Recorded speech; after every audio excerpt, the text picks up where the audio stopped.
Buenas tardes a todos. Muchas gracias por asistir a esta Open Class sobre el impacto de la imagen corporal y la familia en los trastornos de comportamiento alimentario.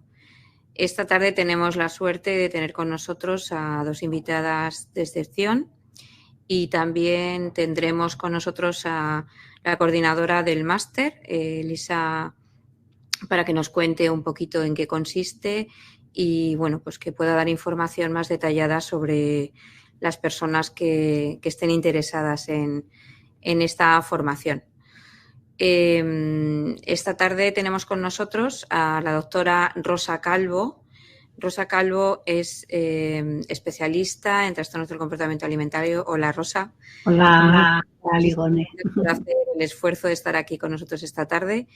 La doctora Rosa Calvo, bueno, ha compartido conmigo, para mí es una maestra, y ha compartido conmigo muchísimas jornadas y muchas horas de conversaciones sobre pacientes. Lleva media vida o más de media vida trabajando en el tratamiento de estos trastornos alimentarios. Ha tenido muchísimas pacientes, ha sido coordinadora de la unidad de trastornos de comportamiento alimentario del Hospital de la Paz y también del Hospital de Santa Cristina. Es investigadora y, bueno, pues como os digo, además de que es un placer escucharla, bueno, pues sigue en activo, bueno, pues ayudando a muchísimas personas, familias y pacientes con este tipo de trastornos. La doctora Rosa Calvo tendrá que irse un poquito antes, con lo cual le daremos paso en primer lugar y, bueno, pues también abriremos el turno de preguntas por si la queréis preguntar directamente. También tenemos con nosotros a doña Marta Briceño. Marta Tena, perdón. Perdóname, Marta. No pasa nada, no pasa nada. Hay confianza. Marta también, bueno, lleva conmigo no tanto tiempo, porque como veis es muy joven, conoce muy bien los trastornos del comportamiento alimentario. Yo he tenido la suerte de compartir con ella varias jornadas e incluso horas de trabajo y, bueno, pues compartir muchas inquietudes acerca de los trastornos alimentarios. Marta es fundadora y directora de la Clínica Renace en Zaragoza. Está especializada en salud mental y en el tratamiento de los trastornos alimentarios. Y también es fundadora y presidenta de la asociación Cómete tus miedos. Y además ha publicado ya 2 libros, si mal no recuerdo. Y, bueno, pues uno de ellos, el que yo más conozco, y tú quién eres, que nos tendremos la oportunidad de estar después en un segundo momento con ella para que nos cuente y también para que podáis hacerle preguntas.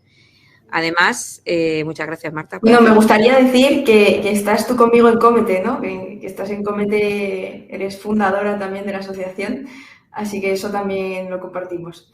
Bueno, pues sí, pero aquí la protagonista esta tarde sois vosotras y es verdad, es un honor para mí haber podido ayudarte en ese sentido y, sobre todo, bueno, pues poder seguir trabajando para que las personas con trastorno alimentario pues puedan tener algún sitio donde recuperarse. También tendremos esta tarde con nosotros a nuestra compañera Elisa Rodríguez, que, bueno, pues aprovecho la ocasión para darle las gracias también por estar esta tarde conmigo, por haber compartido todas estas complicaciones para sacar el máster aquí en UNIR.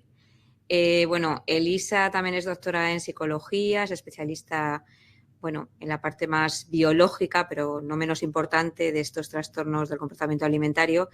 Y, bueno, pues después la tendremos con nosotros para que nos cuente un poquito en profundidad el máster, porque ella, bueno, pues ha sido la responsable de diseñar el título, de realizar la memoria y, bueno, pues nos va a contar muchas cositas que pueden ser de gran interés para todos aquellos alumnos que quieran o tengan interés en formarse en este tipo de trastornos. Esto lo tendremos al final de la sesión. Así que también, Elisa, muchas gracias por estar aquí con nosotros esta tarde. Muchas gracias a vosotros.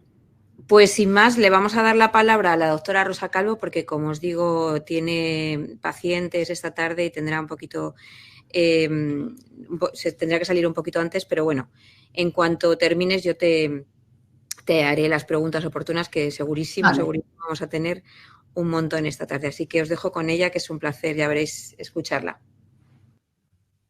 Bueno, pues buenas tardes y Y vamos a ello, ¿vale? Vamos a ir viendo cómo nos enganchamos. Para la presentación ya no sé por qué no va el cambio de la imagen de diapositiva. Ahora. Bueno, aunque ya me ha presentado Igone, gran amiga y compañera, y además hemos compartido muchas actividades profesionales, yo tengo una larga vida profesional y bueno, se refleja en esa pequeña diapositiva que os he puesto hoy. Sigo sin plantearme que no va bien el tema de pasar la diapositiva, os lo digo ahora. Bueno, he estado en el Hospital La Paz, en Santa Cristina y en el Ruber Internacional y he dado clases y sigue bloqueándoseme, perdonar, en la Complutense, en la Autónoma y en la Universidad Europea, ¿vale? A ver si lo hago mejor así, sí. Lo más importante que os quiero yo hoy plantear es que dentro de todos los factores que producen o que confluyen para dar un trastorno alimentario, quizás el más importante son las alteraciones de la imagen corporal. En realidad deberíamos decir que los trastornos son de la imagen corporal y que la manera de solventar esas dificultades que tienen las pacientes con la aceptación de su imagen y de su cuerpo conllevan la manipulación de la alimentación, y de esa manipulación pues después aparecen todas las consecuencias negativas que conlleva el hecho de que una persona maneje su comida de una manera inadecuada, pues bien desarrollando un trastorno anoréxico, un trastorno bulímico o un trastorno por atracón, ¿vale? Entonces es muy, muy importante que tengamos eso en cuenta, porque a veces los tratamientos que yo he visto, me he especializado en los últimos años en pacientes de larga evolución y me doy cuenta que ese punto prácticamente no ha sido tocado en el tratamiento, ¿vale? La imagen corporal o cómo nos vemos es tan importante que va a determinar prácticamente lo que seamos capaces de hacer en la vida, porque si nos sentimos inseguros, la mayoría de las veces vamos a dejar de hacer muchas cosas que querríamos, hubiéramos deseado hacer. Estamos tan preocupados por la apariencia que os he puesto esta pequeña diapositiva, que ha habido un grupo de personas en algunos estudios que han dicho que estarían dispuestos a dar 5 años de su vida con tal de conseguir el peso deseado, para que os hagáis idea de la importancia que en este momento tiene la imagen corporal. Antes de meterme en lo que es en la psicología, me gusta siempre hablar de esta parte más del cuerpo en las disciplinas humanistas, porque ha sido verdaderamente la que se ha ocupado de lo que era el cuerpo, ¿no? Que es nuestro, por una parte, sujeto y por otra parte el objeto de nuestra experiencia, ¿no? Es el medio donde hacemos la interpretación de la realidad, y todas las representaciones que ha hecho el hombre de sí mismo las ha hecho a través de su cuerpo, ¿no? Ha sido fuente de inspiración de artistas y últimamente las ciencias psicológicas se están ocupando de ello y se han dado cuenta del papel tan importante que juega el cuerpo. En este momento se habla de la cognición encarnada, es decir, que nosotros en realidad somos cuerpo o somos encarnados, ¿no? Y no hay diferencia entre quiénes somos y nuestro cuerpo. Vale. Así que ahora las ciencias psicológicas y sociales se ocupan de este tema y están trabajando mucho en tratar de entender la significación histórica que ha tenido el cuerpo, los aspectos cognitivo-emocionales de la corporalidad y el sustrato neurobiológico de nuestro cuerpo, ¿vale? Así que os digo que esto es de rabiosa actualidad. Para pasar muy por encima del cuerpo en el arte, tenemos que siempre ha sido como el arquetipo del ideal humano, cuando se representaba el cuerpo, ¿no? En cada época se ha representado el cuerpo según esa sociedad entendía que había una serie de valores o de estatus a los que debía aspirar. Estamos hablando del Paleolítico, con estas Venus, estas diosas primitivas relacionadas con el culto a la fertilidad, pero que su volumen enorme nos indicaba que pertenecían mínimamente a un sustrato económico alto, ¿no?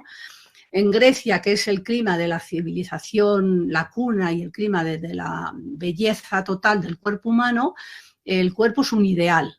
El cuerpo es a lo que tenemos que aspirar y tiene una función pedagógica. De hecho, hay distintos tamaños del cuerpo que indicarían qué tipo de persona es aquella que ha conseguido un cuerpo determinado, ¿vale? El héroe, el cuerpo de la figura ideal de Hermés, por ejemplo, en fin, y se hacía con medir las cabezas, ¿no? El número de cabezas que incluía cada cuerpo.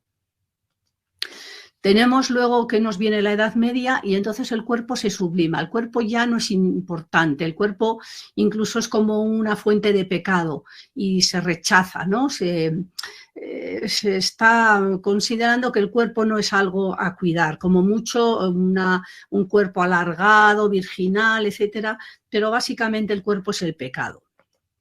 Un poquito más adelante, ya en el gótico, la dimensión del cuerpo es totalmente espiritual y se representa en los templos, claramente en las catedrales. Y veis aquí la catedral de Chartres, ¿no? Tiene forma de cuerpo y el centro es el centro este, ¿no? Donde está el sagrario, es la representación de esta zona donde se refleja la ansiedad, pero también se refleja el bienestar profundo, que sería como esa parte divina, esa parte maravillosa que nos hace encontrar la felicidad en nosotros mismos, ¿no?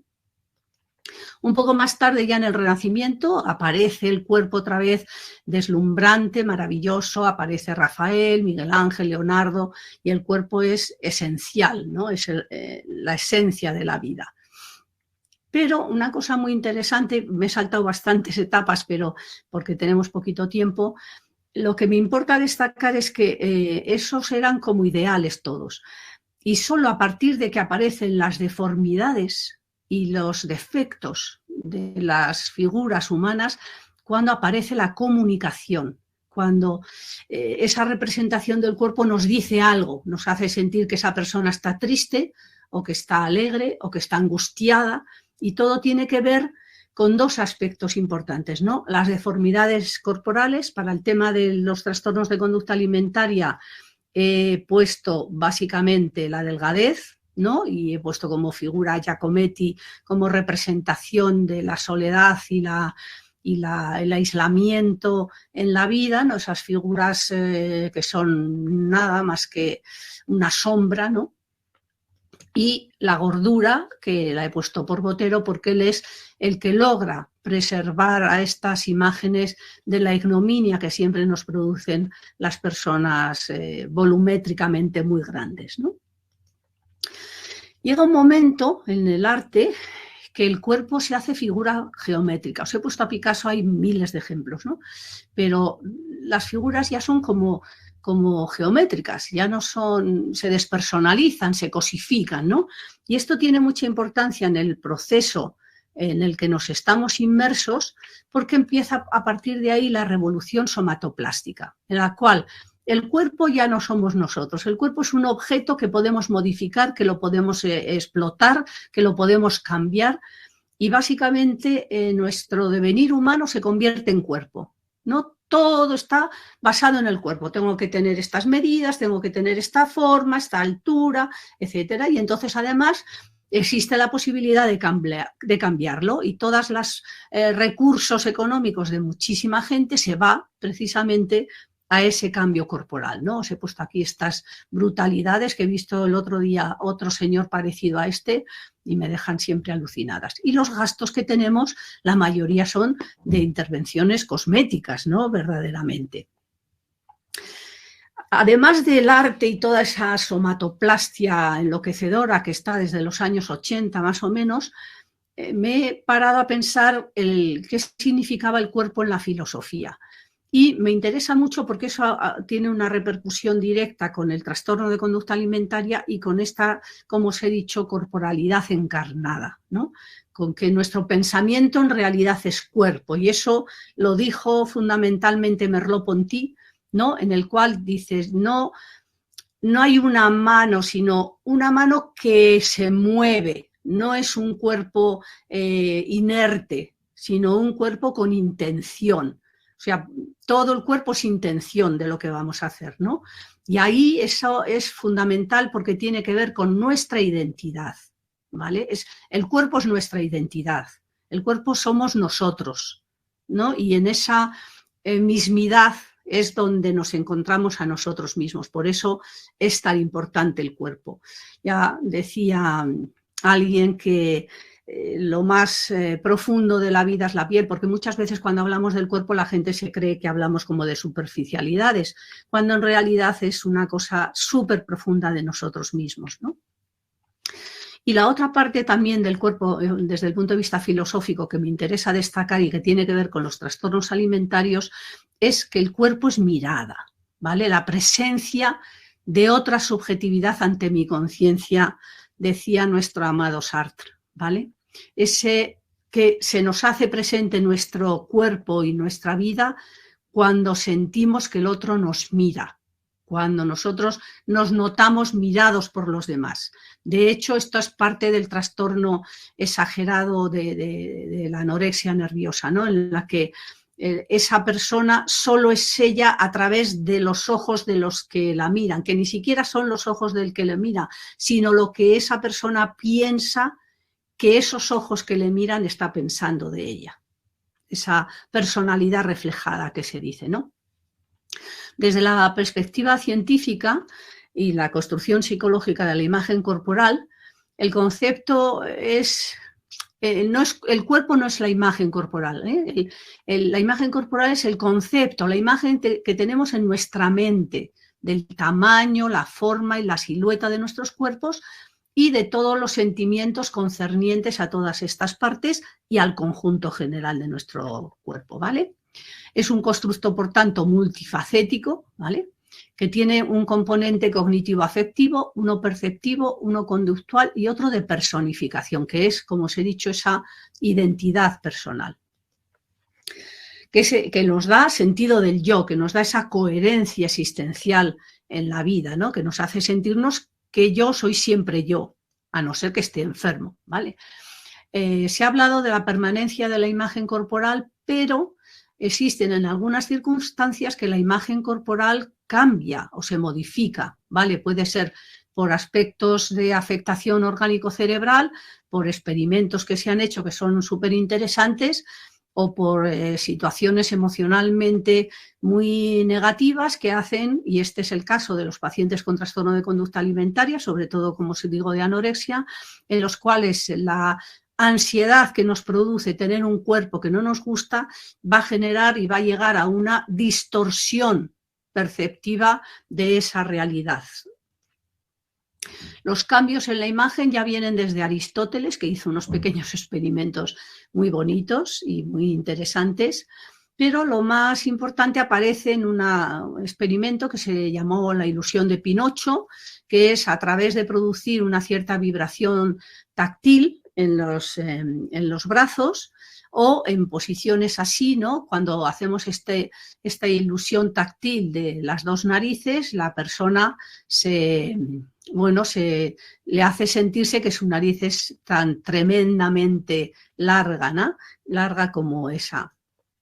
Y a veces vibrando los bíceps o los tríceps, si se acercan a la zona de las caderas, se nota la sensación que se ha adelgazado el cuerpo. Por tanto, lo que os voy a poner esta tarde en evidencia es que no sabemos realmente casi nada de ni lo que somos ni de lo que nos pasa.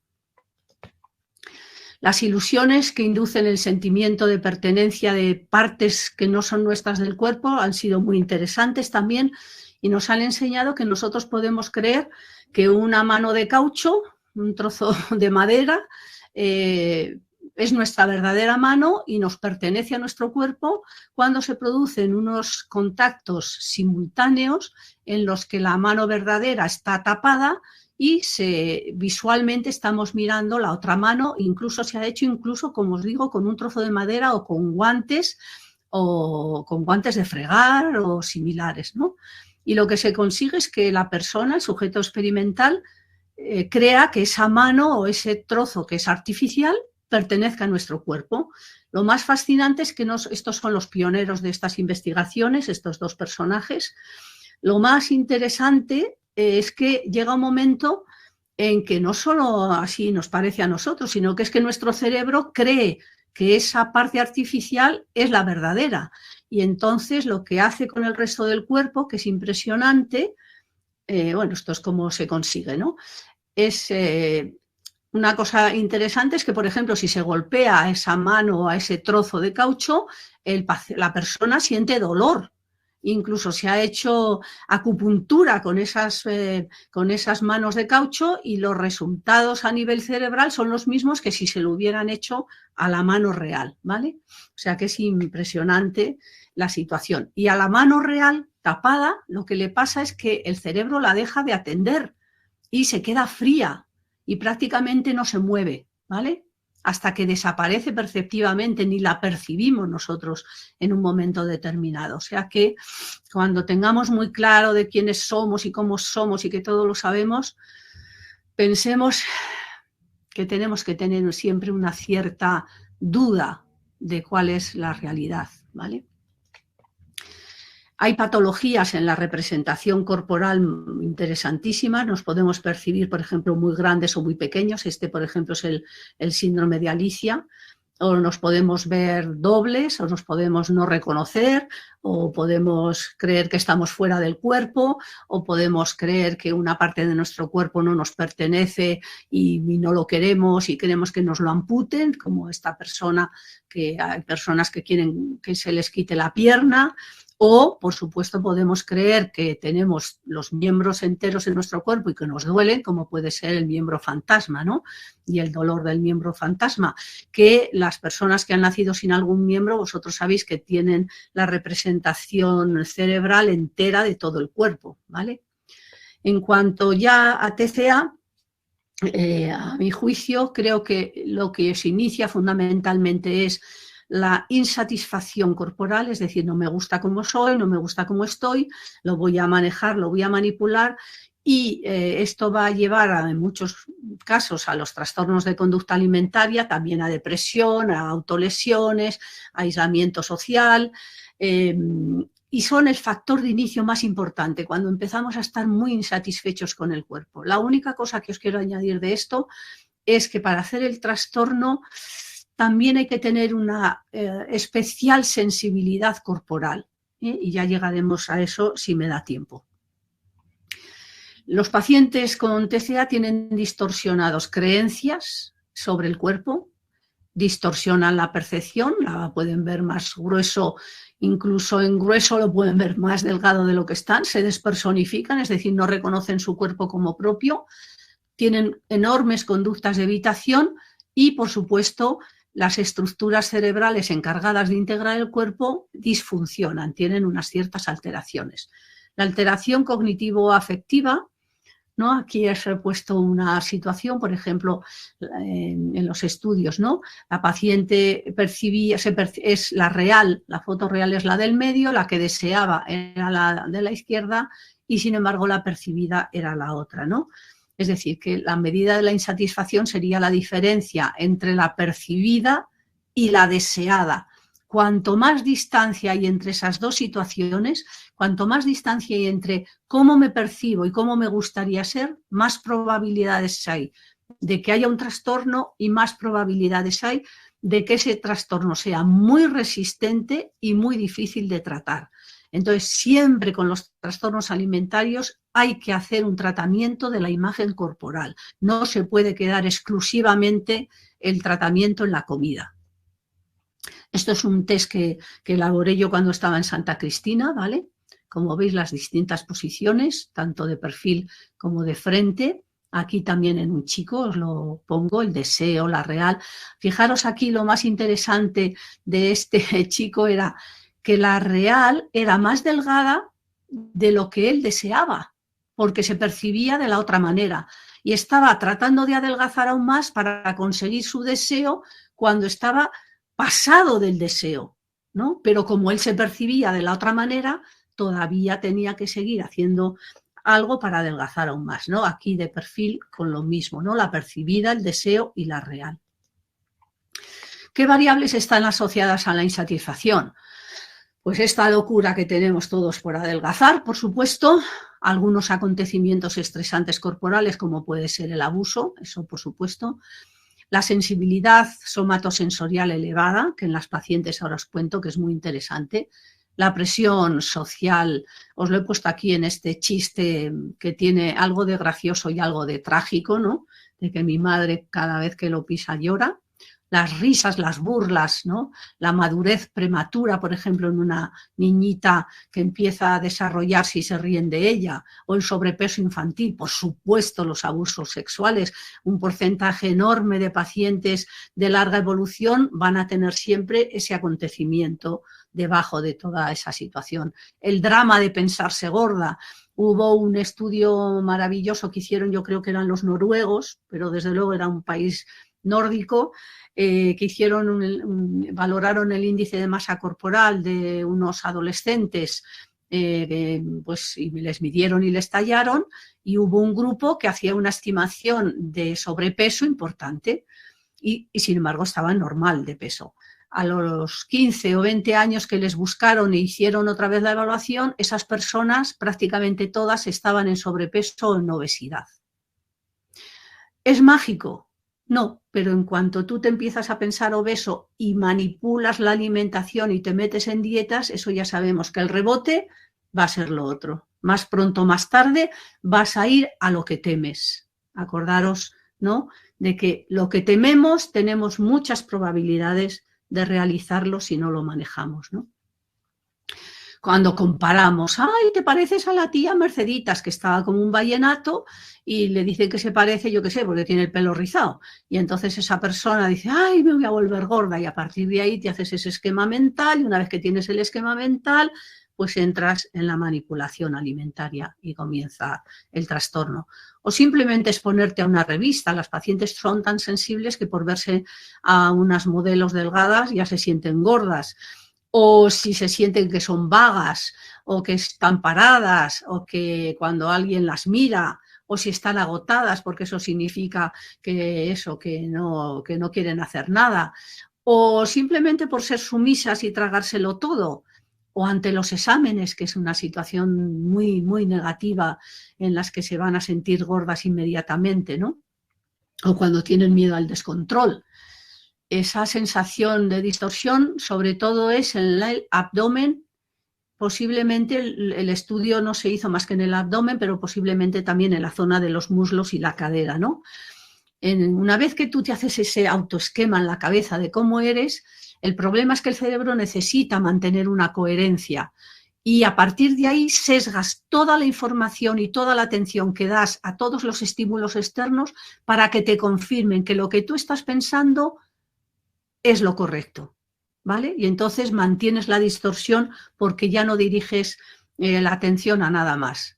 Te ves en sombras o de una manera concreta para que te parezca, ves como las piernas, qué gordas, qué tal, o mira ahí, esa o la sombra, etcétera. A partir de ahí ya lo único que queremos es quitarnos esa gordura virtual o real.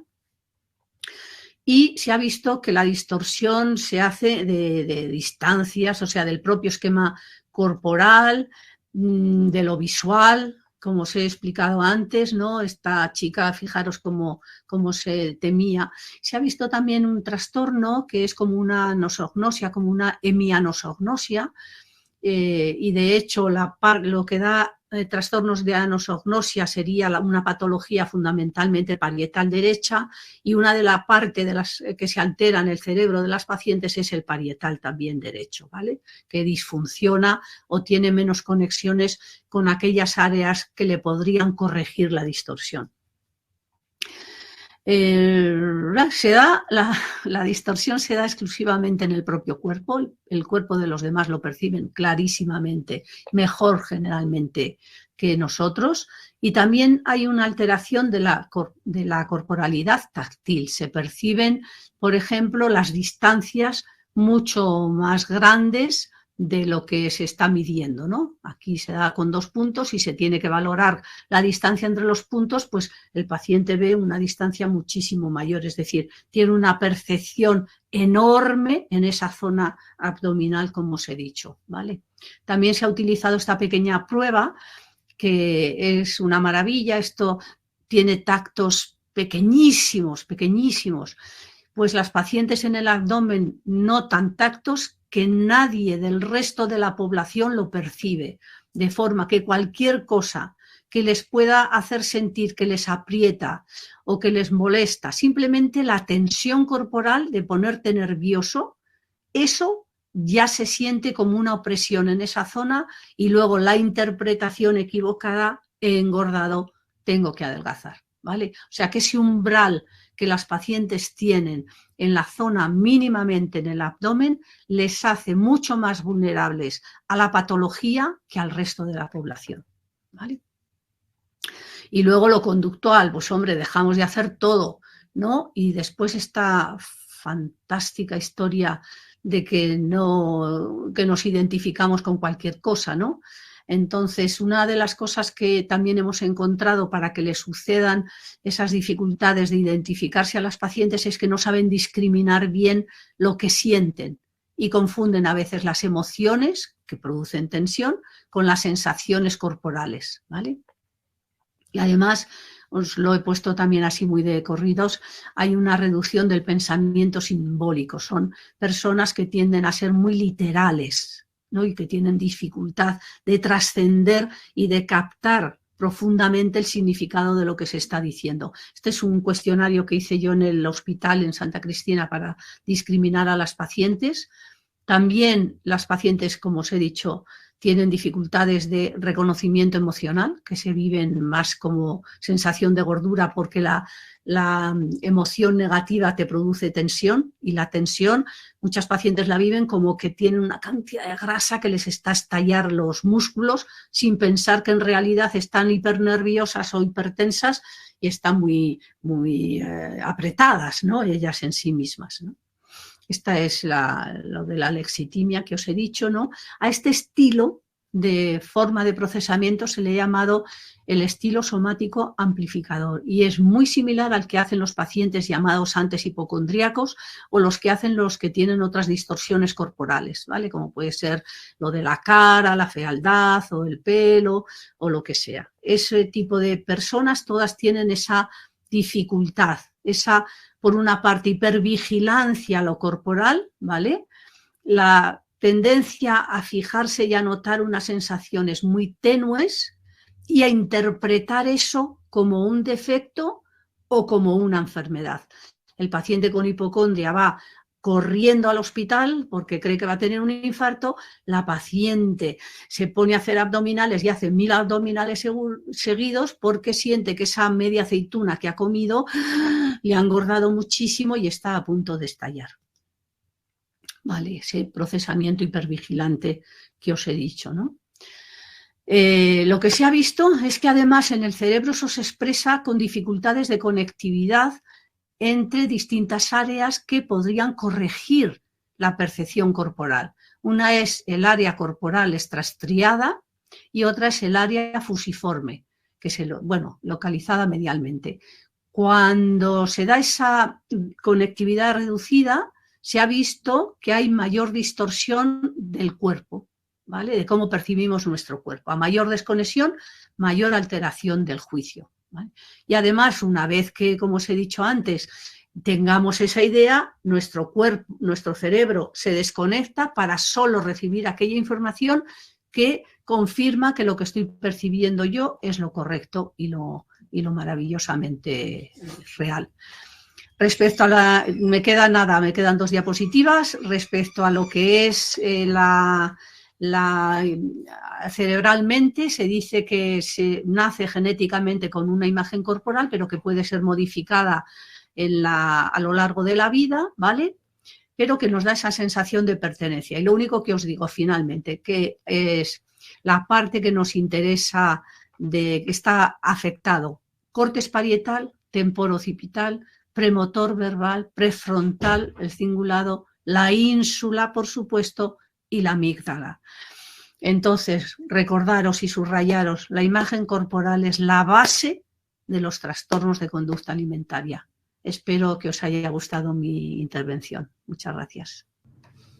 Muchas gracias, Rosa. Muy interesante, como siempre. Y bueno, pues para que no llegues tarde te vamos a hacer un par de preguntas, por lo menos, que parece que le interesa mucho a la gente esto de la imagen corporal y además bueno, como has explicado muy bien, pues uno de los temas, yo diría el cajón desastre de los TCA, que no acabamos de dar con la tecla para poder trabajar con ello, ¿no? Por aquí dicen, se habla mucho de la distorsión de la imagen corporal, el deseo de adelgazar y poco del deseo de engordar.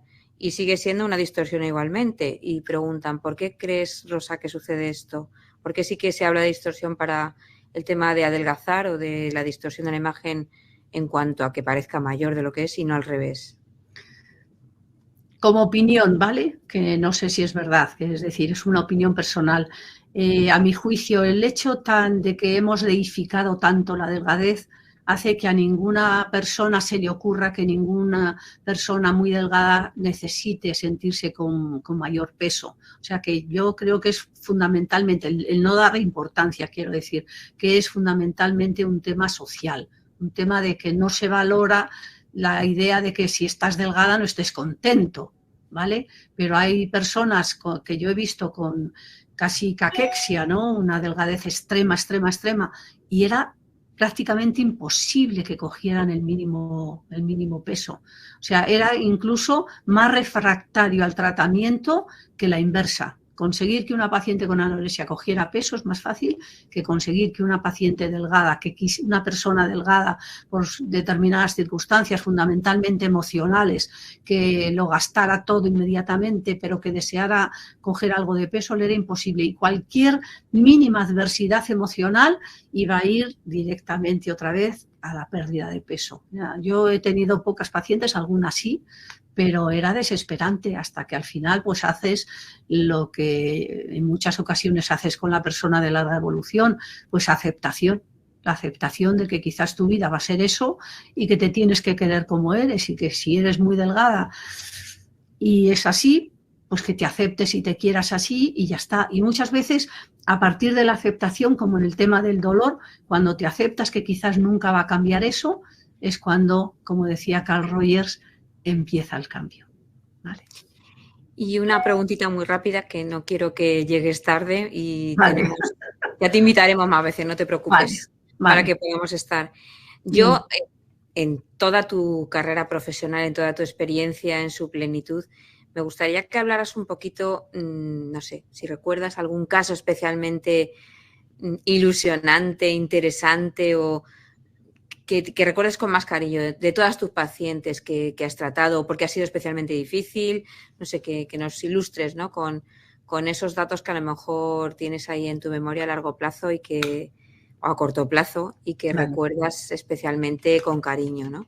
Mira, hay dos personas que les tengo un cariño especial y las dos venían de otro hospital porque habían estado ingresadas en la UBI pues alrededor de año y medio sin salir de la UBI. No de planta, de la UBI, ¿no? Y que nos la mandaron al hospital a ver si se nos ocurría, a La Paz, a ver si se nos ocurría hacer algo. Y recuerdo una de ellas que era verdaderamente un trastorno de personalidad así histriónico. A mí me encantan porque me siento a veces tan alejada de todo eso que me da envidia de que sean así. y me decía, dime algo, dime que me coma el pan. No me estás diciendo nada. Digo, mira, chica, los compañeros del otro hospital han hecho todo lo posible y yo no sé cómo poder ayudarte, no sé si te tengo que ayudar a bien morir. Ay, no me digas eso, ay, no me digas eso. Dime que coma y ya está, y ya voy a comer. Y entonces, por supuesto, está viva hace 40 años, ¿no? Pero me hacía una gracia, me decía, pero dime algo, dímelo. Y yo callada, haciendo un poco de intención paradójica, ¿no? Y luego otro chico que estuvo también en la UBI, no sé, año y medio, 2 años, y nos lo mandaron al hospital. Y cuando mejoró, le dieron un permiso. No sé si le dieron permiso o se escapó. Algo de su Goyano. O sea, no era así muy... Y entonces se fue a un bar y estuvo pues tomando una cerveza o lo que sea, ¿no? Y estaban todos, ay, Dios mío, que se ha ido al bar y no sé qué. Y yo les decía, pero vamos a ver, un tío que ha estado año y medio entre las puertas de la vida y la muerte, que por fin le dejamos y que se le ocurre ir a un bar a disfrutar y a tomar una cerveza, tendríais que estar aplaudiendo, porque de repente nos hemos encontrado que ese chico sí quiere vivir y que le podemos ayudar a que quiera vivir. ¿Qué más da que se haya escapado si ha ido a disfrutar de la vida? Si ha estado año y medio en la UBI intubado. Digo, pero es que, ¿qué es la mejoría sino el deseo y las ganas de vivir de los pacientes? Y a partir de ahí, ¿cómo les ayudas? Creo que con eso es suficiente. Y una última pregunta, que te da tiempo todavía. A ver, aquí hemos hablado, no vamos a hablar en esta sesión de la familia, pero sé que tú tienes una larga experiencia, lo haremos en la segunda convocatoria de estas jornadas. Vale. ¿Qué papel juega la familia, ya sea en una persona más adulta, porque sabemos que aunque son adultos, cognitivamente hablando no lo son? No sé, ¿por qué es tan importante, aparte de la imagen corporal, que es lo que nos has venido a ilustrar, la familia en la recuperación de estas pacientes? Mira, habría una cosa importantísima, es que en la familia tiene que incorporarse la flexibilidad. Dejemos de ser tan perfeccionistas, dejemos de ser tan rígidos. ¿Qué más da si la cama se ha hecho a las 2 de la tarde? ¿Qué más te da? Si lo que importa es que el clima familiar sea positivo. O sea, yo diría a los familiares, lo primero, serenarse. Se tienen que trabajar ellos su angustia, porque la angustia es muy mala consejera, ¿no? Serenarse. Y luego es ver, oír, callar. Relajarse y pensar en positivo. En los pacientes muy graves me decía algún padre, ¿pero y qué pienso en positivo? Digo, mira, pues cuando no puedas pensar en otra cosa, di una menos que queda. Pero ni le castigues, ni le agredas. Apóyale, ponte de su parte, dile que qué bien, dile que ha estado buscándose a sí misma o a sí mismo y que es un camino y que aunque haya empleado técnicas que igual le han llevado a la catástrofe, no tiene por qué dejar su camino. Lo que tiene es que encontrar las formas adecuadas para encontrar en ese camino su salud y su felicidad.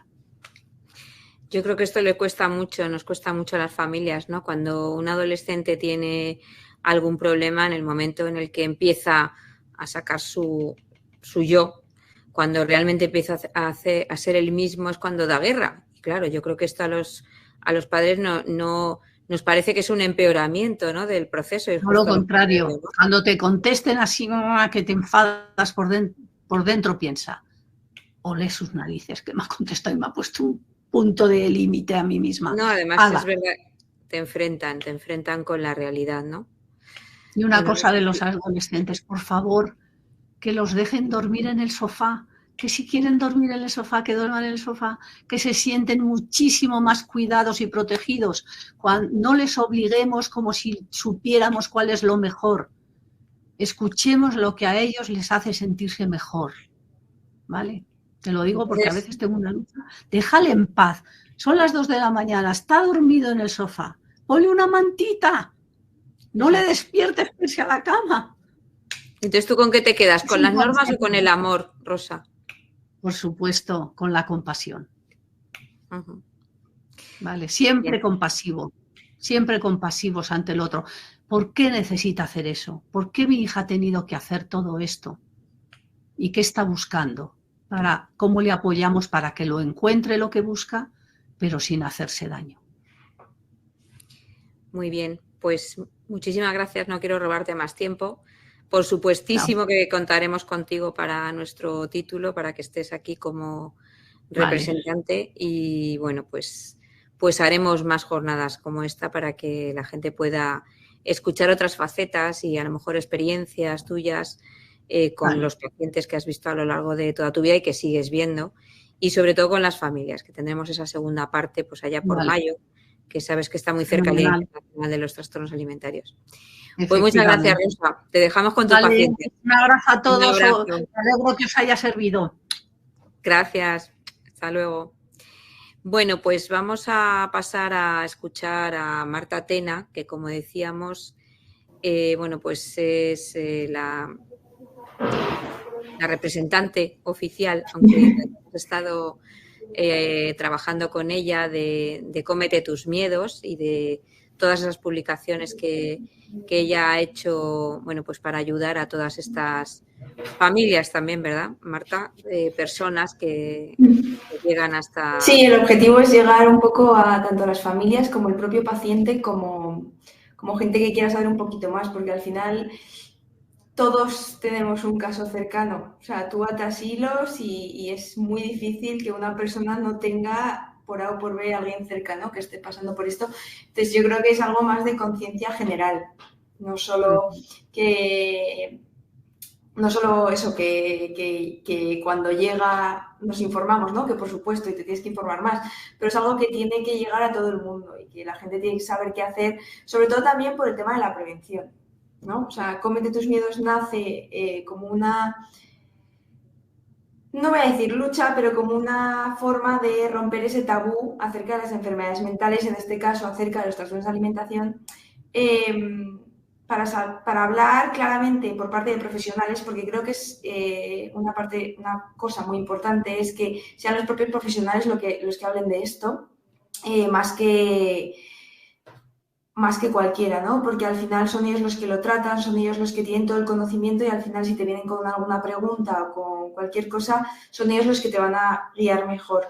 Entonces, Cómete tus miedos tiene esa parte de los profesionales que está enfocada a un público general. Un público general que sean las familias que, por supuesto, se tienen que enterar de qué tienen que hacer, de qué cosas tienen que cambiar en casa, porque cuando el TCA entra en casa hay que cambiar muchas dinámicas, hay que aprender muchas cosas nuevas, incluso un nuevo enfoque de cómo lidiar con el paciente o cómo es la relación de hermanos, la relación padre-hijo y como muy bien ha dicho Rosa, que no voy a profundizar tanto en lo que es la sintomatología o la dismorfia corporal, al final cuando se te empiezan a revelar es porque el tratamiento está siendo efectivo, ¿no? Cuando el paciente te dice que sí a todo, pues está siendo un poco sumiso y no está siendo él mismo. Y parte de la búsqueda de ese tratamiento es la búsqueda de identidad. Entonces, bueno, me gustaría hablar un poco del por qué. Yo voy a ser más breve que Rosa, luego me hacéis las preguntas que queráis, que me parece que es más dinámico con las preguntas, pero ¿por qué las prevenciones? ¿Por qué es importante hacer prevención? No es solo una cosa de que todo el mundo sepa qué es esto, pero al final, algo que ha dicho Rosa muy importante es que ahora se hace demasiado culto a la delgadez, demasiado culto a la imagen corporal. Las redes sociales no han hecho ningún bien a esto, aunque se pueden usar bien. Lo que pasa es que hay que aprender a usarlas, como todo en la vida, hay que aprender a usarlo. Y si se usa bien puede ser una herramienta muy potente, pero de primera, si se usa mal, pues hace mucho daño, ¿no? Y es más, cuando tú hablas con pacientes, normalmente durante el proceso de recuperación, se quitan las redes o no sé, cambian su forma de utilizarlas. Para que esto no les impida o no les dificulte el proceso de recuperación. Entonces, bueno, la prevención va en ese sentido, ¿no? Cuando nosotros empezamos, si tú ibas a un aula de aproximadamente unas 20 adolescentes, unos 4 se te acercaban y te decían, es que me siento identificado. Y eso los que se atrevían a acercarse. Es decir, más de un 20% de personas tiene un TCA o puede desarrollar un TCA. Y es que hay un dato muy alarmante relacionado con lo que ha hablado Rosa, y es que hay un 70% de insatisfacción corporal en adolescentes. Y esto no quiere decir que vayas a desarrollar un trastorno de la conducta alimentaria, pero bueno, es más peligroso si te sientes mal con tu cuerpo o que algo quieres cambiar de tu cuerpo. Entonces, bueno, hay que saber un poco aceptarnos, ¿no? Todo lo que ha comentado Rosa. Sobre todo, además, esta insatisfacción corporal, desarrollos no un trastorno de alimentación, quiebra mucho lo que es tu autoestima. Y al final, la autoestima es lo que nos hace quienes somos, lo que nos hace estar seguros de lo que vamos haciendo a lo largo de nuestra vida, de nuestras decisiones, de nuestras conversaciones con los demás. Entonces, si un adolescente tiene una autoestima baja, va a influir también en cómo se relaciona con otras personas. Y eso al final es una de las épocas más importantes de la vida y las interacciones sociales son muy importantes. Me gustaría decir, lo único que voy a decir así más técnico es que hay muchas causas de tener un TCA, no es solo una causa, hay muchas, ¿no? Hay un componente genético, hay un componente social, hay un componente familiar, hay un componente del ambiente y como he dicho antes, hoy en día pues las redes sociales hacen mucho. Redes sociales, internet, anuncios, todo lo que sea más digital y el constante saturación de imágenes de perfectas, ¿no? De figuras perfectas, por así decirlo. Pero lo más importante es saber cuál es el detonante, ¿no? Y yo creo que todos los profesionales coincidimos en que el detonante siempre es una dieta. O sea, siempre es el inicio de una dieta. Esto no implica que todo el mundo que haga dieta desarrolle un trastorno de la alimentación, pero sí que todo el mundo que lo desarrolla ha empezado con una dieta, ¿no? Y esta dieta asociada a un momento de la vida en el que hay un cambio brusco, un cambio repentino, un cambio en el que al no estar desarrollado del todo tu identidad, te vas a sentir más débil y vas a intentar controlarlo de alguna manera. Y estas pacientes lo que hacen es controlarlo a través de la alimentación. Obtienen un falso control, por supuesto, y eso es lo que luego se trabaja en terapia. Por otro lado, una vez hablado de la prevención, creo que es importante saber cómo es un tratamiento de trastornos de la conducta alimentaria, ¿no? Un tratamiento de trastornos de la conducta alimentaria, por supuesto, depende de la gravedad del paciente, que ahora hablaré de los 3 tipos de tratamiento, pero creo que en cualquier caso siempre tiene que ser un equipo interdisciplinar, con psiquiatría, psicología y nutrición.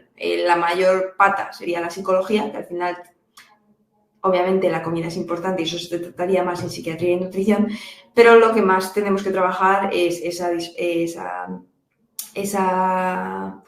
distorsión de la imagen corporal, esas inseguridades, esa autoestima, todos los problemitas que vamos teniendo, que eso es lo que han hecho que desarrollemos un trastorno de la alimentación. Como nosotros llamamos es la metáfora del iceberg, ¿no? Lo que se ve es el peso, el cambio de peso y a lo mejor el cambio de humor, pero lo que hay detrás, o sea, todo lo de abajo es lo que habría que trabajar.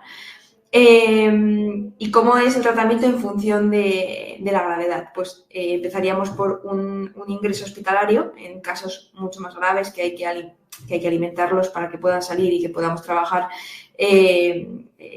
más temas cognitivos, porque al final con tanta desnutrición es muy difícil trabajar la psicología. Luego estaría pacientes un poquito mejor, estaría la hospitalización de día, que estás un tiempo ahí, haces terapia de grupo, también terapia individual y estás con otros pacientes parecidos a ti, pero siempre sin que estos pacientes tengan cosas negativas entre ellos, ¿no? Siempre hay que filtrar muy bien qué perfil de pacientes pones en el hospital de día junto con otros. Y luego estaría el tratamiento ambulatorio. El tratamiento ambulatorio son para pacientes que están mejor. Hay una línea muy fina entre hospital de día y tratamiento ambulatorio. También a lo mejor algún paciente que está mejor, que podría estar en hospital de día, podría estar en ambulatorio más intensivo. Pero bueno, eso ya es cosas de la valoración del equipo terapéutico. Y todos estos, pues lo que he dicho, ¿no? Psiquiatría, psicología y nutrición. En función de la necesidad se va introduciendo conforme vaya siendo necesario. Y bueno, nosotros trabajamos a día de hoy ambulatorio en Zaragoza, como ha dicho muy bien Igone, y nos apoyamos en las 3 patas. Esto es lo que yo quería comentar, la importancia de la prevención y que la prevención sería de calidad y la importancia de un tratamiento también interdisciplinar y coordinado. Porque al final, que sea interdisciplinar, puede haber 3 profesionales que tratan al mismo paciente, pero esos 3 profesionales tienen que estar coordinados, ¿no? Y la importancia de que este tratamiento sea individualizado. Y hay 2 patas de la individualización. Para mí, yo creo que es obviamente enfocado al paciente. Cada paciente, aunque tenga un diagnóstico igual que otro paciente, el tratamiento va a ser distinto porque tus inquietudes o tus problemas que hay detrás son diferentes al del otro paciente. Y por otro lado, que cada profesional, al también tener una personalidad o una forma de tratamiento dentro de unos tipos de terapias u otros, que puede ser el mismo, el profesional también tiene que ver cómo guiar a ese paciente durante el tratamiento individual. Y esta es mi presentación. Cualquier duda os la puedo resolver. Muy bien, Marta. Pues nada, muchas gracias. Yo, por supuesto que tengo preguntas que hacerte y tenemos más preguntas por aquí de gente que está interesada no solo en conocer tu opinión, sino también en conocer desde tu experiencia qué cosas te suelen llegar a Comete o a Renace. Vale. En primer lugar, yo voy a preguntarte por Comete, porque creo que tú has podido ayudar y sigues ayudando a muchísimas personas. ¿Qué tipo de consultas te suelen hacer? Y no sé, ¿cómo ¿Cómo respondes tú a estas dudas, preguntas? Porque creo que eso puede ser de gran interés para nuestros alumnos y también para las personas que están esta tarde con nosotros. A ver, yo creo que es muy importante tener muy claro qué papel tiene cada uno, ¿no? Y yo, por ejemplo, siempre les digo que se dirijan a un equipo interdisciplinar. Depende de la ciudad o de dónde estén, les puedo recomendar uno u otro, o les puedo guiar, ¿no? De ahí a que yo, a través de unas consultas por un email o por un mensaje, les solucione, no, y nunca lo he hecho y espero no hacerlo nunca porque no conoces la realidad, conoces la percepción del mensaje que te están mandando, que puede ser real, no digo que no, pero a la vez no sabes todo el caso, ¿no? Entonces, es muy importante yo intento no decir muchas cosas porque a lo mejor le estás empeorando a esa persona, ¿no? Entonces, creo que hay que guiarles hacia un equipo y hacia una valoración, ¿no? Y a través de esa valoración de psicología o de psiquiatría ya tendremos más información. Entonces, el papel de Comete es la prevención y es el guiar hacia un equipo, ¿no? Hacia un equipo interdisciplinar. Porque a través de un tú a tú, sin que haya una terapia, es muy difícil dar recomendaciones. Y cuando hablas de prevención, Marta, ¿por qué te parece tan importante? Quiero decir, está claro que, como tú has indicado hace unos instantes, y sobre todo tras la pandemia, ahora mismo es la tercera enfermedad mortal, ¿no? en el mundo y particularmente en Europa. Pero aparte de todo esto, que no tiene desperdicio este dato, ¿por qué te parece que la prevención puede ser una alternativa, una solución o puede ser algo realmente necesario, por ejemplo, para una familia, ¿no? A ver, yo creo que solución no, porque siempre va a haber. O sea, creo que si estas enfermedades son enfermedades y siempre las va a haber, ¿no? Pero sí que es verdad que cuanto antes identificas este problema, mejor se trata y menos y vas a un tratamiento menos agresivo, ¿no? Entonces, si tú eres capaz de identificarlo y puedes ir a un tratamiento ambulatorio, es mucho mejor que llegar al extremo de ir a una hospitalización, ¿no? Entonces, en esa parte siempre decimos que cuanto antes lo identifiques, antes se podrá tratar. Eso no quita que un factor imprescindible para poder tratar al paciente o por lo menos empezar la recuperación es la conciencia de enfermedad, ¿vale? Y eso al final pues llega cuando llega. También obviamente durante la terapia se puede hacer conciencia de enfermedad y por eso es importante, ¿no? Porque a lo mejor un paciente llega a consulta y dice, no, si yo estoy bien, simplemente he adelgazado, pero yo controlo hacia dónde adelgazo y al final te das cuenta de que no lo está controlando, que sigue adelgazando y no lo está controlando, ¿no? Entonces es importante trabajar la conciencia de enfermedad y que esa persona sea consciente de que está teniendo un problema que se puede tratar. Pero cuanto antes lo identifiques, menos va a interrumpir tu vida sana y más fácil va a ser para ti salir. Entonces, por eso es importante la prevención. Uh-huh. Y en las consultas que tú tienes en Renace, ¿vale? En tu centro de tratamiento, ¿cómo reaccionan los padres cuando les dais el diagnóstico o cuando le estáis diciendo que su hijo o su hija o bien tiene un TCA o puede tenerlo? ¿Qué tipo de reacciones te encuentras en las familias? Al final los padres, yo creo que el resumen de la palabra padre es que se preocupan por sus hijos, ¿no? Y que quieren lo mejor para ellos y que, oye, pues si tiene esto, para adelante, dinos lo que tenemos que hacer y vamos para adelante. Pero sí que es verdad que, como he dicho, que ellos tienen que cambiar muchas cosas en casa y a veces eso es lo más complicado, ¿no? Durante el tratamiento que esas personas cambien. Pues al final que una niña que es más joven lo cambie es más sencillo que una familia que lleva siempre con las mismas dinámicas. Que no quita que sean buenas o malas, simplemente que durante ese periodo de tratamiento a lo mejor pues hay que cambiar alguna cosa para adaptarnos a que la chiquilla pues se recupere de manera más rápida o más sencilla. Entonces a lo mejor eso es lo que más cuesta, ¿no? El cambio de estos hábitos. Nosotros hacemos acompañamiento familiar para las familias que se animan y la verdad es que los casos pues van muchísimo más rápido Porque al final, sobre todo si la niña es menor, porque si es mayor, pues es más fácil, a lo mejor está fuera de casa o lo que sea, pero si es menor sí que está muy ligada a lo que puedan hacer los padres o lo que puedan, a la dinámica familiar. Uh-huh. ¿Y este acompañamiento en qué consiste? Cuéntanos un poquito, porque ya que tienes o aportas esta información, creo que no solamente para la gente que está conectada, como profesional o como futurible profesional, ¿qué les podemos decir? Quiero decir, ¿en qué consiste ese acompañamiento que le dais a las familias o a los pacientes incluso, claro? Claro, al final no es una terapia como tal, sino es decirle, oye, tu hija tiene... Sí, obviamente hay que marcar el límite de lo que le puedes contar de la sesión de tu hija, por supuesto. Esto es para el tema de la confidencialidad, ¿no? Que quede claro que no le vamos a dar toda la información de lo que le está pasando a su hija, pero sí que es verdad que tenemos esa información y que esa información de una manera u otra se la podemos trasladar para que cambien las cosas que tienen que cambiar. Pues el tema de las comidas, a lo mejor un poquito más flexibilidad de alguna cosa, como ha dicho Rosa, orientar en torno a cuánto deporte pueden hacer y qué no, sobre todo cuando hay muchas madres que vienen un poco abrumadas porque se apoyan mucho en ella y muchas veces no saben qué decirles, ¿no?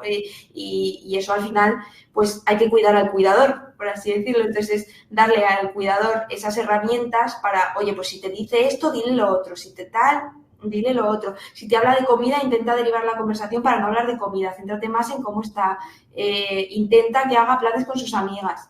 O sea, va más en torno a eso. Luego, si la familia necesita terapia, eso sería otra cosa, no sería acompañamiento familiar. Mira, tenemos otra pregunta, Marta.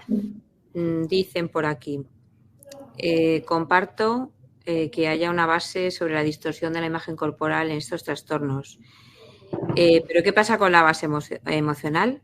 Cada vez veo más a mi alrededor personas que vuelcan en la comida su ansiedad, tristeza, alegría y terminan teniendo un problema como un trastorno del comportamiento alimentario. ¿Qué opinas de esto? ¿Qué puedes aportar sobre Bueno, al final es que es eso, un TCA, ¿no? El no saber gestionar las emociones en momentos claves de la vida y derivarlo a un falso control en la comida. O descontrol, depende del trastorno que tengas. Anorexia sería control, bulimia sería una mezcla y trastorno por alcohol sería descontrol. Y es que al final es eso, y es lo que he dicho, que es la punta del iceberg. O sea, lo que se ve es el descontrol o control de la comida y lo que no se ve es todas esas emociones que no estamos sabiendo gestionar. Y por eso la pata más importante del tratamiento es la psicología, porque al final hay que saber identificar esas emociones, ponerles un nombre y saberlas no controlar, porque yo creo que parte del tratamiento es dejar de controlar todo o dejar de querer controlar todo, pero sí que aceptar lo que estamos sintiendo para saber dirigir tu vida, ¿no? De alguna manera. Uh-huh. Muy bien. Una cosita más que a mí me gustaría. Tú también, además de tener este foro de Cómete tus miedos, donde todo el mundo, sobre todo los pacientes, sus familias pueden preguntarte y tener este centro en el que estás ayudando a muchísima gente, lo estáis ampliando. Organizas cosas, ¿no? Organizas jornadas científicas, foros. Háblanos un poquito de estas cosas que has organizado. Yo sé que hace muy poquito ha sido el aniversario, pues ayer o antes de ayer, ¿no?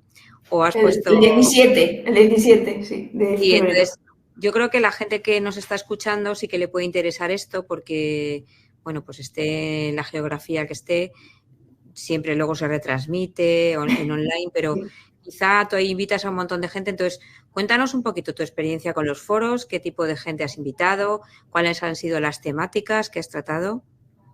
Vale, al final, cuando nació Cómete, por eso he hablado tanto de la prevención, Cómete está formado por profesionales del sector y la idea es dar todo el conocimiento que tienen esos profesionales, pero a un público general. Y yo siempre, cuando invito a que formen parte del foro, les digo un lenguaje de tú a tú, no un lenguaje científico, no estamos en un congreso, ¿no? O sea, lo que queremos es que esta información llegue de la mejor manera al paciente, a la familia o a X. Y creo que estas personas son las más indicadas para dar esta información, ¿no? Y parte de esa prevención, bueno, se ha convertido en tradición. Al final fue el inicio de Cómete, ¿no? En 2020 hicimos el primer foro Y nuestra línea de actuación es concienciar, inspirar y colaborar, ¿no? Entonces, concienciar de que eso no es trastorno de la conducta alimentaria, inspirar de que se puede salir, que es con lo que voy a acabar, ¿no? Que la recuperación es posible y puedes salir de ella, y tener ejemplos de superación son muy importantes. Y colaborar. ¿Qué significa colaborar? No centrarte siempre en el mismo profesional, sino que cada vez invitas a diferentes profesionales para que haya una visión más global y más general. Y todo esto se ve enfocado en los foros, ¿no? Invitamos a psiquiatría, psicología, este año tenemos a un enfermero, que me parece una visión súper importante, y siempre hay testimonios, porque al final el testimonio es lo que llega al corazón y lo que te hace querer salir adelante. Tú además has escrito 2 libros, cuéntanos un poquito por qué los has escrito o qué puedes aportar o qué pueden aportar estos libros a las personas que tienen un trastorno del comportamiento alimentario. Pues al final estaría en la segunda pata, ¿no? En la de inspiración. Todo esto surge por una anorexia que yo sufrí hace bastantes años ya y me parecía, bueno, antes de empezar en todo este mundo laboral, por así decirlo, yo sabía que tenía que recuperarme porque creo que la primera pata es predicar con el ejemplo. Y para mí eso fue una de mis motivaciones para recuperarme, ¿no?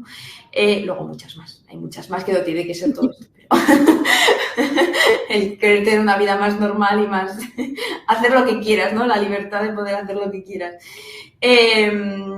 Y bueno, esto fue prepandemia, que sí que es verdad que se hablaba muy poquito de esto y para mí era muy importante dar voz porque veía como que me juzgaban por ir al psicólogo y al psiquiatra y dije, pero si soy normal, o sea, he sido toda la vida normal, he caído en esto y sigo siendo normal, ¿no?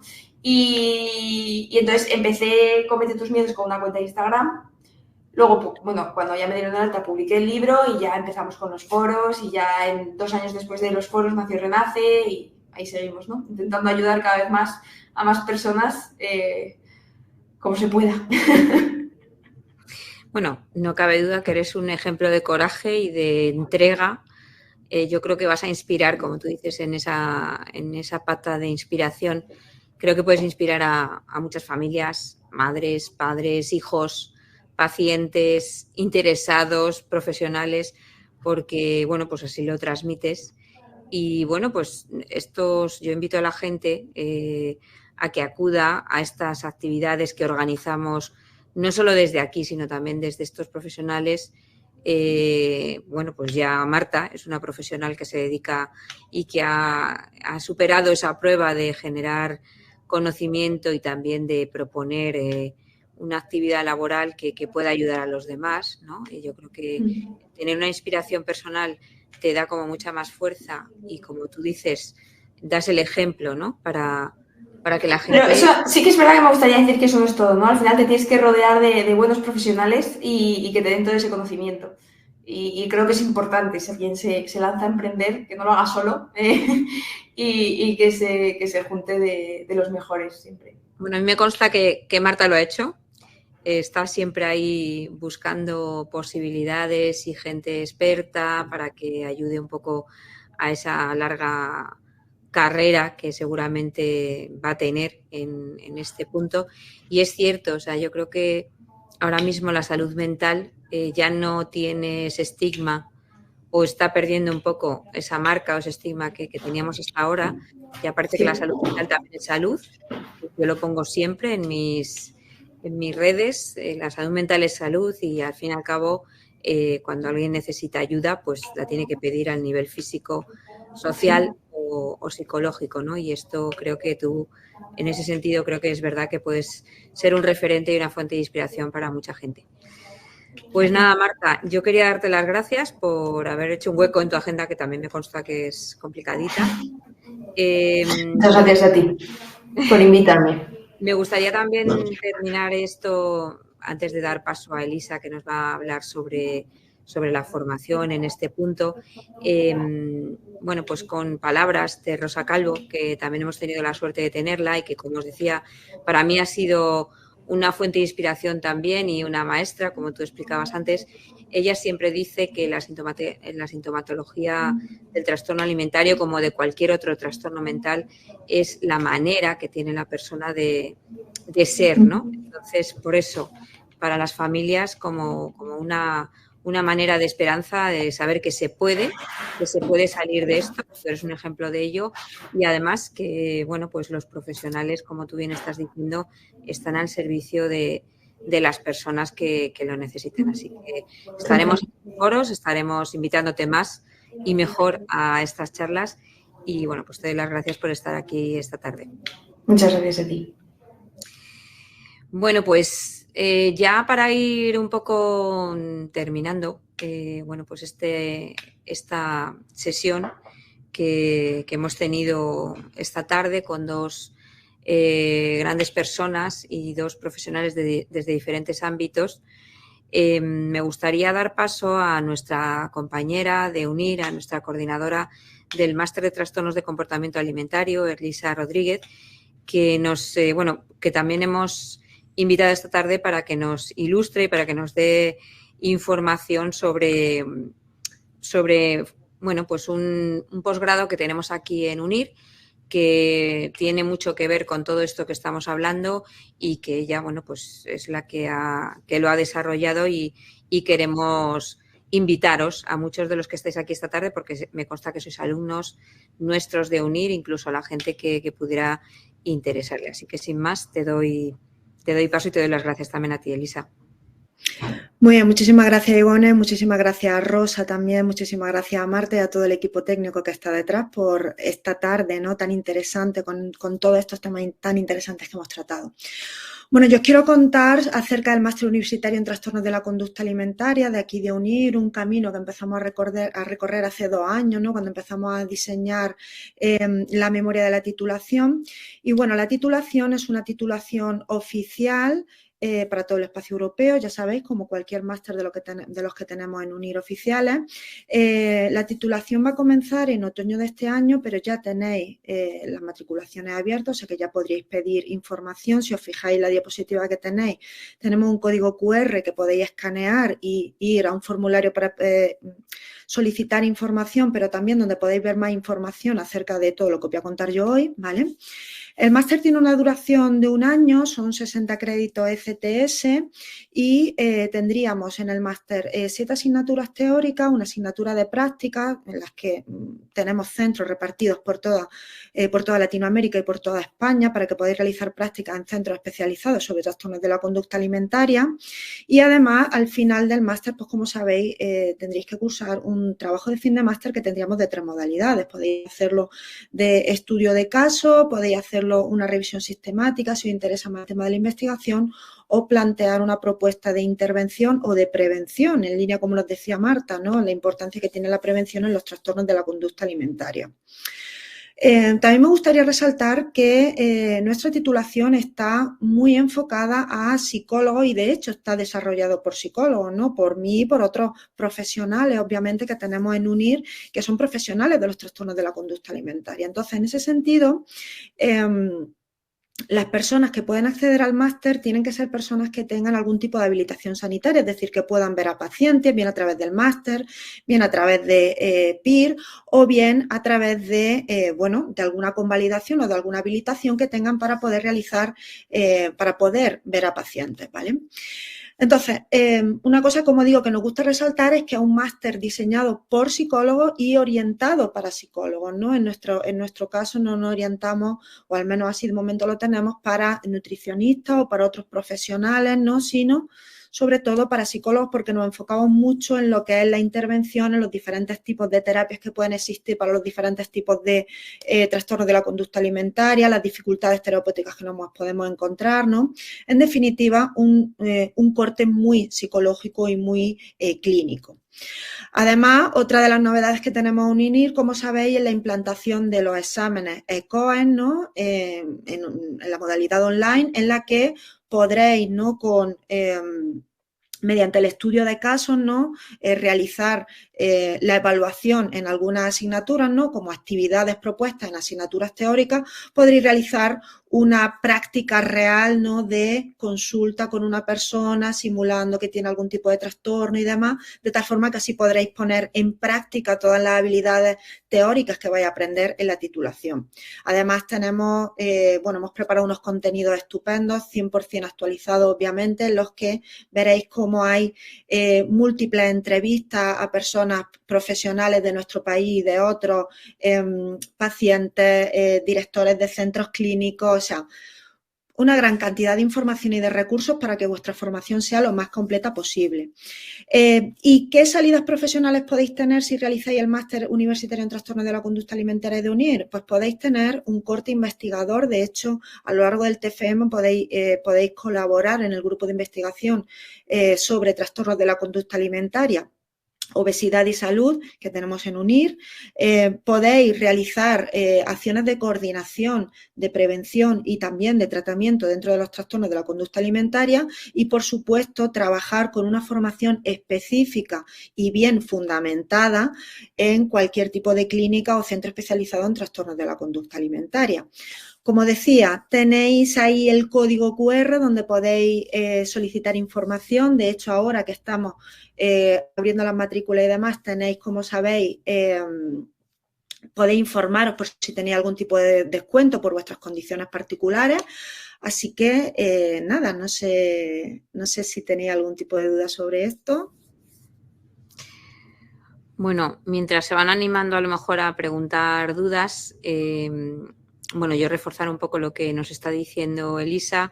Creo que tenéis la oportunidad y la facilidad de hacer una especialización oficial a distancia con unos contenidos, como dice Elisa, muy actualizados, con un montón de centros donde vais a poder realizar prácticas. En muy poco tiempo vamos a tener la oportunidad incluso de hacer este título a la vez que el habilitante, que sabéis que los psicólogos necesitamos ahora para ejercer también esa titulación.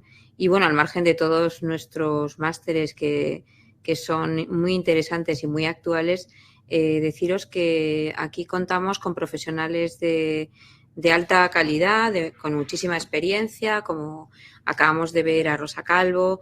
También contamos con estos centros como Renace, que hemos tenido a Marta con nosotros, donde vais a poder asistir a actividades científicas de este estilo que estamos haciendo hoy, pero también presenciales y que, se organizan con cualquiera de nuestros centros. Tendremos también, contactos y sesiones con otros centros clínicos, hospitales, en toda la geografía española. Y, creo que también una serie de descuentos para todos nuestros egresados, por ejemplo, del Máster General Sanitaria, que tenemos muchos inscritos esta tarde, pero también de otros títulos que os puede interesar esta especialización. Hoy en día, como decía hace unos minutos, esta enfermedad, para bien o para mal, es la tercera enfermedad mortal entre la adolescencia principalmente, aunque cada vez hay más pacientes y más personas en edades tempranas, niños con trastornos de la ingesta evitativos restrictivos, desde 3 años, 4 años, 5 años o con comorbilidad de otros trastornos que pueden tener que ver con trastornos metabólicos o trastornos mentales. Y que tiene un impacto muy alto también en la población en general. Se han incrementado hasta un 30-35% en las consultas de atención primaria, la consulta por este tipo de trastornos. Entonces, yo os animo, como decía también Elisa, tenemos una metodología muy práctica. Hemos conseguido hacer ECOES, que son, justamente esta mañana hablábamos de ellas, que es una evaluación objetiva de habilidades clínicas, habilidades que vais a tener luego que trabajar en vuestra clínica, y vais a tener la oportunidad de hacerlo online y de entrenaros con paciente estandarizado, que son personas reales, podríamos decir, a las que os tenéis que enfrentar, y creo que eso es un valor muy importante que tiene nuestra metodología y específicamente este título. Así que, no sé, animaros, todos nuestros egresados vais a informaros porque tenéis bastantes ventajas en cursar este máster, y creo que es un tema que, la pandemia no solo ha puesto en bandeja las necesidades de atención en salud mental, específicamente en estos trastornos, como le preguntábamos antes a Rosa, que tienen que ver con la imagen corporal y que tienen un impacto familiar importante, pues cada vez hacen falta más profesionales y creo que merece la pena que si os interesa contéis con esta formación. Comentaros también que estaremos, tanto Elisa como yo, en otra sesión que habéis visto que se llama Imagen Corporal y Terapia Familiar, con otros ponentes allá por mayo aproximadamente.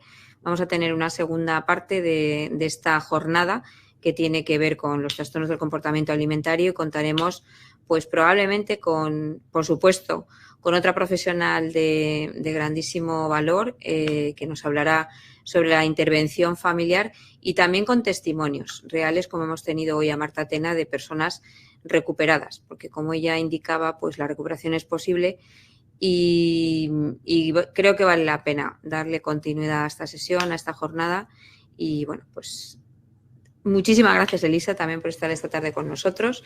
Elisa va a ser profe también de este máster y bueno, pues tiene mucha trayectoria y mucho recorrido en este área de tratamiento y no sé si tú quieres comentar algo más. No, básicamente eso, Igone, lo que tú comentabas, ¿no? Que estas son algunas de las primeras acciones que vamos a llevar a cabo en el máster, ¿no? Bueno, ya sabes que trabajamos codo con codo, mano a mano, ¿no? Y constantemente, casi todas las semanas se nos están ocurriendo acciones para hacer. Entonces, bueno, simplemente animar a todas las personas que nos estén viendo a informarse acerca de cuáles son los contenidos concretos del máster, porque eso sería una única sesión para esto, conocer toda la metodología que nosotros tenemos en línea con la metodología que tiene la universidad y estar atentos y atentas a todas las redes sociales de la universidad porque, como decimos, seguiremos haciendo acciones en este sentido y, sobre todo, pues dando la importancia a los trastornos de la conducta alimentaria que tienen, ¿no? Dentro de lo que es la salud mental global, la importancia que tienen estos trastornos de la conducta alimentaria que, desafortunadamente, pues cada vez son más frecuentes. Muy bien, pues muchas gracias a todos por vuestra atención. Deciros también que, bueno, que también tendremos temas de investigación. Tenemos un grupo de trabajo sobre trastornos de conducta alimentaria con todo el claustro y el profesorado de este máster y un proyecto en activo sobre, bueno, el estilo de vida y los trastornos de conducta alimentaria. Pues muchísimas gracias a todos por vuestra atención, por vuestra asistencia, por estar aquí esta tarde y nos vemos en muy poco tiempo en la segunda jornada sobre estos temas. Gracias.